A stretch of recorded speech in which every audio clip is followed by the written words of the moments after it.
नमस्कार दोस्तों, मैं आदित्य अयंगार आपका स्वागत करता हूं एंजल वन के यूट्यूब चैनल में। यहां पर हमारी सीरीज मास्टर द मार्केट आपके बेनिफिट के लिए सारे कॉम्प्लेक्स फाइनेंस टर्म्स को सिंपल वर्ड्स में ब्रेक डाउन करती है ताकि आप एक अच्छा इन्वेस्टमेंट डिसीजन ले सकें। तो चलिए आज के हमारे वीडियो की शुरुआत करते हैं, जो है यूएस और चाइना की ट्रेड वॉर इंडिया पर कैसा इंपैक्ट ला सकती है। लेकिन शुरुआत करने से पहले प्लीज हमारे YouTube चैनल को सब्सक्राइब कीजिए और बेल आइकन दबा लीजिए ताकि आप ऐसा वैल्यूएबल कंटेंट आगे मिस ना करें। तो चलिए शुरू करते हैं। देखिए, आप सबने सोचा होगा कि दुनिया में कुछ भी हो जाए, यूएस और चाइना के लफड़े ना कभी खत्म ही नहीं होते। लेकिन एग्जैक्टली ऐसा क्यों? चलिए पहले समझते हैं कि इंडियन गवर्नमेंट जो है उसकी इस टॉपिक पर क्या पोजीशन है। इंडिया को ऐसा लगता है कि दुनिया में बाइपोलैरिटी है ही नहीं, इंस्टेड ऑफ दैट मल्टीपोलैरिटी है। चलिए सिंपल वर्ड्स में समझाता हूं। जब कोल्ड वॉर चल रही थी यूएस और रशिया के बीच, उस टाइम पे दुनिया में हैवी बाइपोलैरिटी थी, यानी कि एक ग्रुप ऑफ कंट्रीज जो यूएस को सपोर्ट करते हैं क्योंकि यूएस एक मेजर वर्ल्ड पावर था, एंड एक और ग्रुप ऑफ कंट्रीज जो रशिया को सपोर्ट करते हैं। उस टाइम पे यूएस और रशिया के अलावा कोई मेजर वर्ल्ड पावर नहीं थी।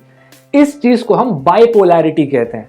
लेकिन मल्टीपोलैरिटी की लॉजिक ये होती है कि दुनिया में दो से ज्यादा वर्ल्ड पावर्स है, लेकिन एट प्रेजेंट जो दुनिया के सारे पॉलिटिशियंस, इंटरनेशनल अफेयर्स के लीडर्स और बाकी एक्सपर्ट्स हैं, उनको ऐसा लगता है बाइपोलैरिटी अभी भी एग्जिस्ट करती है।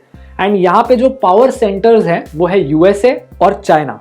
लेकिन इंडिया के जो एक्सटर्नल अफेयर्स मिनिस्टर है एस जयशंकर, इन्होंने कहा था कि करंटली वर्ल्ड मल्टीपोलर है। दुनिया में यूएस और चाइना के अलावा भी और पावर सेंटर्स हैं, और अब मल्टीपोलैरिटी और बाइपोलैरिटी के अंडर दुनिया बहुत अलग वेज में फंक्शन करती है।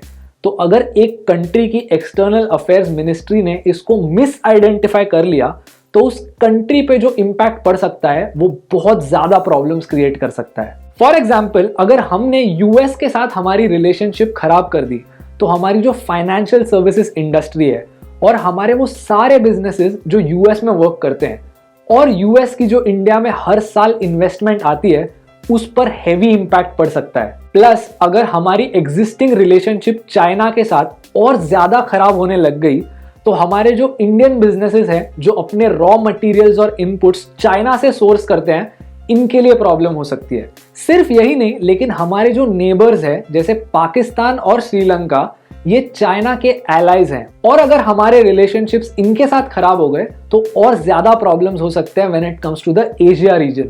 अब देखिए, उस जमाने में जब कोल्ड वॉर चल रही थी तब इंडिया का स्टैंस नॉन अलाइनमेंट के बेसिस पे था, यानी कि इंडिया ने बोला कि हमें सिर्फ हमारे इंटरेस्ट की परवाह है, हम ना यूएस के तरफ है ना रशिया के तरफ। तो एक सिमिलर डायरेक्शन वाला मूव आज के जमाने में भी अच्छा हो सकता है। लेकिन यहाँ पे एक चीज नोट करना बहुत जरूरी है, उस टाइम पे यूएस और रशिया के बीच में जो डिपेंडेंसी थी वो इतनी ज्यादा नहीं थी जैसे आज के जमाने में यूएस और चाइना के बीच है। यूएस और चाइना जो दोनों देश है वो एक दूसरे पर अलग अलग चीजों के लिए डिपेंड करते हैं। तो अगर इनके बीच भी रिलेशनशिप खराब हुई तो उसके शॉक्स पूरी दुनिया में फील किए जा सकते हैं। आपको एक एग्जांपल देता हूं। जैसे यूएस में बहुत से कंपनीज हैं जो चाइना पर डिपेंड करते हैं for manufacturing, they might shift their manufacturing basis to India, क्योंकि यूएस और चाइना की रिलेशनशिप के वजह से वहां के ट्रेड लॉस पर इंपैक्ट पड़ सकता है। और एक और चीज नोटिस करना इंपॉर्टेंट है कि उस टाइम पे जब कोल्ड वॉर हुआ था तब दोनों कंट्रीज के बीच ऑल आउट वॉर इसलिए नहीं हुआ था क्योंकि दोनों के पास न्यूक्लियर पावर्स थे। आज के जमाने में भी यही चीज एक न्यूक्लियर वॉर प्रिवेंट कर सकता है। देखिए, अल्टीमेटली इंडिया की जो फॉरेन पॉलिसी है फॉर द नेक्स्ट 10 ईयर्स, यही हमें बता सकती है कि हमारी इकोनॉमी और स्टॉक मार्केट पर कैसा इंपैक्ट पड़ सकता है। बिकॉज इन दी एंड अगर इंडिया को पूरी दुनिया में फास्टेस्ट ग्रोइंग इकोनॉमी रहना है और एक मेजर वर्ल्ड पावर, तो इंडिया को चाइना की ग्रोइंग डोमिनेंस पर ध्यान देना होगा and at the same time US के साथ भी रिलेशनशिप्स मेंटेन करने हैं। लेकिन अब आपको क्या लगता है, जो यूएस और चाइना का मसला है वो हमें और कैसे इंपैक्ट कर सकता है? ये हमें कमेंट्स में बताइए। And if you enjoyed learning with us, don't forget to like this video, subscribe to our YouTube channel and pin comments से हमें बताइए कि आप अगले हफ्ते कौन सा टॉपिक देखना पसंद करेंगे। Until then, keep learning, keep investing.